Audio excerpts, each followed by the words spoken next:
అయితే HMPV virus కొత్తదేం కాదని, దీని గురించి ప్రజలు ఆందోళనకు గురి కావాల్సిన అవసరం లేదంటూ ఇప్పటికే భారత వైద్య పరిశోధనా మండలి ప్రకటించింది.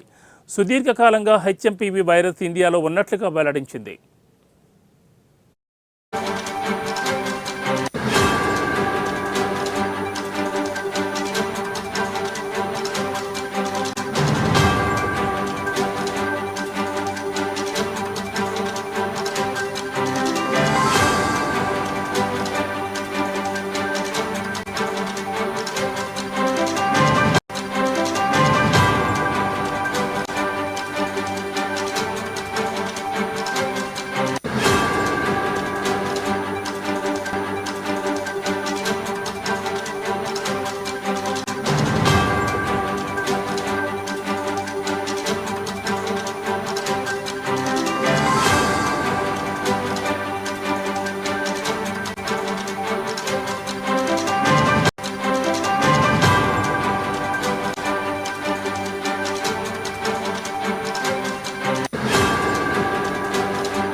చైనాను వణికిస్తున్న హెచ్ఎంపీవీ వైరస్ ఇండియాలోకి ఎంట్రీ ఇచ్చిన సంగతి తెలిసిందే. కర్ణాటక, తమిళనాడు, గుజరాత్, మహారాష్ట్రలో కేసులు వెలుగులోకి వచ్చాయి. వీటికంటే ముందే హైదరాబాద్లో 11 హెచ్ఎంపీవీ వైరస్ కేసులు నమోదు కావడం ఇప్పుడు హాట్ టాపిక్గా మారింది. అవును, ఈ విషయాన్ని ఓ ప్రైవేట్ ల్యాబ్ వెల్లడించింది.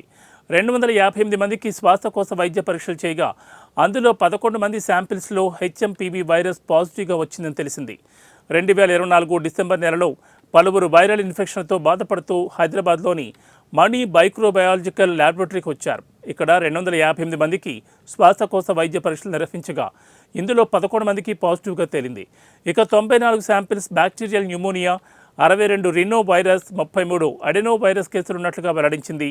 ఇక 9 కేసుల్లో ఇన్ఫ్లుయెంజా, ఒక వ్యక్తికి H1N1 వైరస్ సోకినట్లుగా ప్రైవేట్ ల్యాబ్ స్పష్టం చేసింది. అయితే హెచ్ఎంపీవీ వైరస్ సోకిన వారంతా డిశ్చార్జ్ అయినట్లుగా చెప్పింది. అయితే హెచ్ఎంపీవీ వైరస్ కొత్తదేం కాదని, దీని గురించి ప్రజలు ఆందోళనకు గురి కావాల్సిన అవసరం లేదంటూ ఇప్పటికే భారత వైద్య పరిశోధనా మండలి ప్రకటించింది. సుదీర్ఘకాలంగా హెచ్ఎంపీవీ వైరస్ ఇండియాలో ఉన్నట్లుగా వెల్లడించింది. ఈ హ్యూమన్ మెటాప్ న్యూమో వైరస్ సాధారణంగా ఫ్లూ లేదా జలుబు లక్షణాలు కలిగి ఉంటుంది. ఈ వైరస్ ఉన్నవారు దగ్గినా, తుమ్మినా శారీరక సంబంధాల ద్వారా ఇతరులకు సోకుతుంది. మొదట దగ్గు, కొద్దిపాటి జ్వరం వస్తుంది. ఆ తర్వాత జలుబు, గొంతు నొప్పి, ఊపిరి ఆడకపోవడం వంటి లక్షణాలన్నీ కూడా కనిపిస్తాయి. చిన్నపిల్లలు, వృద్ధులు, రోగనిరోధక శక్తి తక్కువగా ఉన్నవారు ఈ వైరస్ బారిన పడతారు.